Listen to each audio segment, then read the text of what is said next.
Hello viewers, இன்றைக்கி என்ன பார்க்க போகிறோன்னா கத்திரிக்காய் மாங்காய் போட்ட பச்சடி எப்படின்னு தான் பார்க்க போகிறோம். அதுக்கு தேவையான பொருட்கள்லாம் என்னென்னு சொல்லிடுறேன். ஃபஸ்ட்டு கத்திரிக்காய் எடுத்துக்கோங்க, மாங்காய் 2 பீஸு, வரமிளகாயும் பச்சை மிளகாயும், அடுத்தது சின்ன வெங்காயம் உரித்தது ஒரு 10 பீஸ் கிட்ட, பூண்டு 4-5 பல், தக்காளி 2, புளி கொஞ்சம் எடுத்துக்கோங்க. வெங்காயம், பூண்டு, கத்திரிக்காய் எல்லாம் சின்ன சின்ன பீசஸாக நறுக்கிக்கணும். இப்போ எண்ணெய் ஊற்றிட்டேன். சின்ன வெங்காயத்தை போட்டுடலாம். சின்ன வெங்காயத்தை போட்டு நல்லா வணக்கிடுங்க. அப்புறம் பூண்டு போட்டுடலாம்.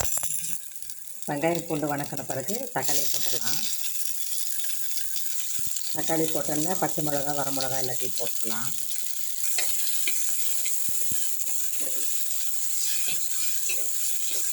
நல்லா வணக்குங்க. தேவையான அளவுக்கு உப்பு போட்டுடலாம்.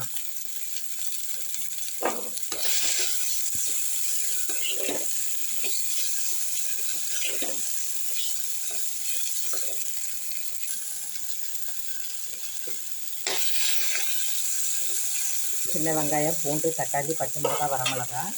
இப்போ நம்ம வெட்டி வச்சுருக்கிற கத்திரிக்காயை போட்டுடலாம். கத்திரிக்காய் போட்டு நல்லா வணக்கிடுங்க.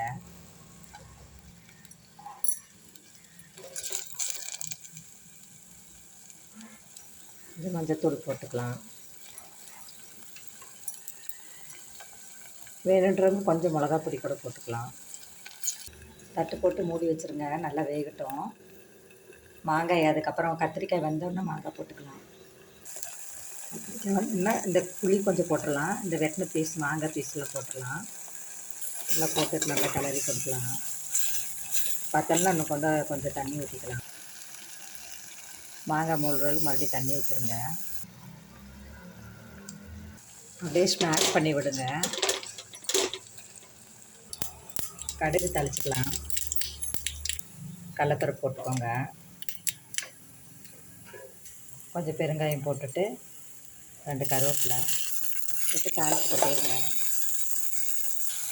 நல்லா கிளறி கொடுங்க. இட்லி ரெடி ஆகிடுச்சு. அதுக்கு பார்த்திங்கன்னா பாசிப்பருப்பு குழம்பும்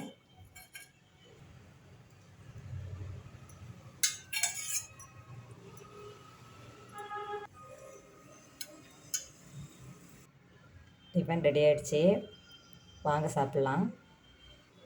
இந்த மாங்காயும் கத்திரிக்காயும் போட்ட பச்சடி சாப்பிட்றதுக்கு ரொம்ப நல்லா டேஸ்ட்டாக இருக்கும். கண்டிப்பாக செஞ்சு சாப்பிட்டு பாருங்கள். தேங்க்ஸ் ஃபார் வாட்சிங்.